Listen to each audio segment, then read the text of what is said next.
Learning Objective 4, Projecting Financial Statements. And what we're going to do here is use Excel to show an example of how you could go through the steps of determining your balance sheet and your income statement and cash flow based on some assumptions. First, we're going to say, what is the sales growth rate? Of course, we've already talked about the difficulty of getting it, but let's say you have it. Next, we're going to look at some key ratios based on historical relationships. An example would be cost of goods sold percent, which is COGS divided by sales. Third, we're going to adjust the ratios to see if you believe from a forecasting standpoint that's going to go up or down. Next, we'll go through and analyze which items are fixed and know that these will not change. So just because you got a relationship of rent as a percent of sales, it doesn't mean that if your sales go up, your rent goes up, right? So use a little judgment to look at the line items that you are forecasting. Fifth, some of the accounts are based on some other results. Perfect example is income tax. So that's not a growth rate as a percent of sales. It's really derived from pre-tax income and the income taxes. So let's jump into the financial statements and projections sequence. First, income statement. Second, balance sheet. Third, cash flow. And right, so this slide in PowerPoint is a placeholder because we're going to do our work in Excel. So I'm going to hop out right now to Excel. All right, so this mirrors the sequence that we saw in the PowerPoint, and it represents the steps, right? Step one being income statement. The colors have some significance here. The left column are actuals in kind of light yellow. So we just capture those for the income statement from sales down to net income. And also, you'll note that we're getting to retention rates, so we have dividend rates as well. Next, we do the ratios, just stating everything as a percent of sales. This is a very simple Excel exercise to state everything in percent of sales terms. Easy one. Next, in blue are our assumptions, the most critical of which is this one. What is our sales growth of 30%? Notice that all the other ones here are the same, with the exception of the income tax, right, which we just mentioned. But the 40, 10, 3, 17 are all based on what we saw before. And also we have the dividends we're assuming remain at 0. All right, let's look at the projected columns and go through each cell to make sure you know how to do it. The first cell is the key one, of course, sales. This equals last year's sales times the projected growth rate, 1.3, and 1.3 times 1,000,006 is 2,080. This is important because we're going to state most of the expense assumptions as a percent of sales. For example, cost of goods sold. We estimated that this year will be the same as last year, 60%. So 60% of 2,080 is 1,248. That's our cost of goods sold. Next is a subtotal. We take revenues minus cost of goods sold, and that represents the gross profit. Next is marketing expense. We see here that we're expressing it as 10% of sales. So sales times 10%. Next is G&A. We assume that this is fixed. So fixed does not change. So it was 152 last year, 152 this year. Next is depreciation. We're going to start by stating it as a percent of sales as a rough cut. But as note A states, that we could refine it by estimating it as a percent of gross property, plant, equipment, or gross fixed assets. But for now, let's do the simple way and express depreciation as a percent of sales, just for our first pass. Next is our operating expense, which is a sum command of the lines above. Next is EBIT, which is the gross profit minus operating expense. Next is interest expense. Here we assume, again, see note B, that there's no change, even though that's a little naive because we may likely borrow more money. But again, first pass, let's get all the way to the end and then go back through and refine the assumptions. So here we take a simplistic view, assume it's the same as last year.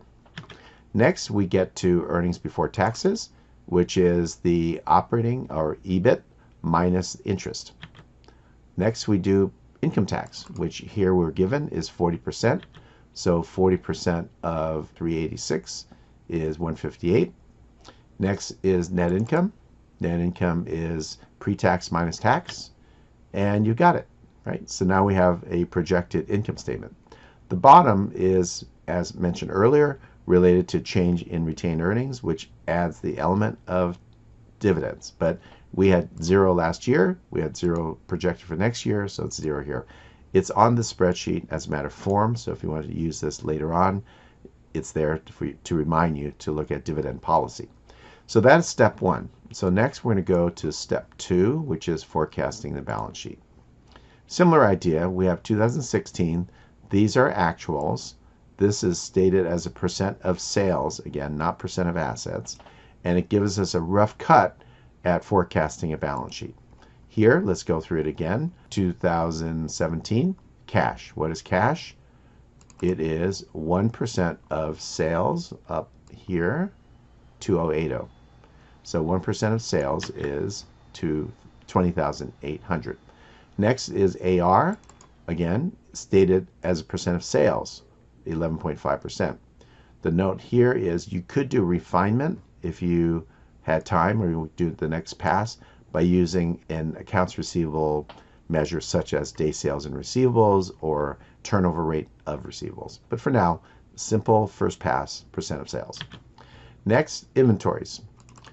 Again, we stated as a percent of sales, 20%. But note E is you could do refinement based on your projection for what the inventory turnover will be for next year, based on last year or perhaps more history. But again, first pass, easy, sales. The total current assets is just a subtotal of the above, cash plus AR plus inventory. Next, we're forecasting PP&E.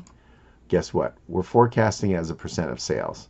We may again want to forecast a more refined way of getting PP&E turnover, but first pass, sales. See a pattern coming? Now we get to total assets, which is current plus non-current of total of 1.3 million. AP, guess what? Percent of sales. In this case, 3% of sales. Accrued liabilities, 2% of sales, getting to a total current of, bank loan, assume no change.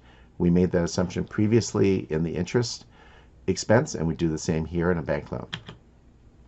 Total current liabilities would then be the AP, AL, and bank loan. All right, next is common equity, which is inclusive of common stock, additional paid-in capital, and retained earnings. So the change here is to take the current common equity, assume no more stock, because we don't know where we're going to get funding from, and then add to it the change in retained earnings up on this section. So in this case, it's the 237. So the total of 237 plus 800 is 1037. All right, so that's the common equity at the end. The big assumption here is right here. It's the plug. A plug is an accounting term, which means when things don't balance, you make it balance. So we have total assets of 1.3. We have total liabilities and capital here, and we need another 38,000 to balance. So we plug it. This number is the AFN. So this is how much additional capital we will need to support our forecasted sales. Right? So that's a key outcome here. Next, we want to look at our changes in the balance sheet in order to get to the statement of cash flows. This is a very simple one at this stage. Put side by side here last year's balance sheet and here the forecasting balance sheet, and simply take the change. And then what I did here was to just make a notation, whether it's a source or use. We did this in class the other day, and it's quite complicated for people to say, oh, inventory goes up, is that a source or use? Accounts payable goes up, is that a source or use? So let's go through those one by one. First, cash. Well, that is the change. It's neither a source nor a use. That's what we're solving for. Accounts receivable, it went up from 184 to 239. Since we are denied money and the receivable is going up, that is a use of cash. Inventory went up. When we buy more inventory, we're using cash. Net PP&E went up. If it goes up, we spent cash, use of cash. Accounts payable goes up. That means people are nice to us. They let us have more debt, so therefore that's a source of cash. Accrued liability goes up. We're delaying payments to other people. That's a source of cash. Bank loan, we assume no change for now, so it's a zero change, but note that it's an assumption. The common equity goes up by 237. That's a familiar number. That number represents net income minus dividends, or 237. Finally, AFN. This is the amount of money we need. This is the plug. This is how much we have to raise. So that's changes in balance sheet. Next is a statement of cash flows in a more formal way. You recall that there are three activities: operating, investing, and financing. So this does that. Income comes from the income statement. Add back depreciation comes from the income statement. Increase in receivables, changes in inventory, AP, and accrued liabilities. This whole section comes from what we just did in changes in balance sheet. Investing activity, the purchase of equipment. This is from step 3A.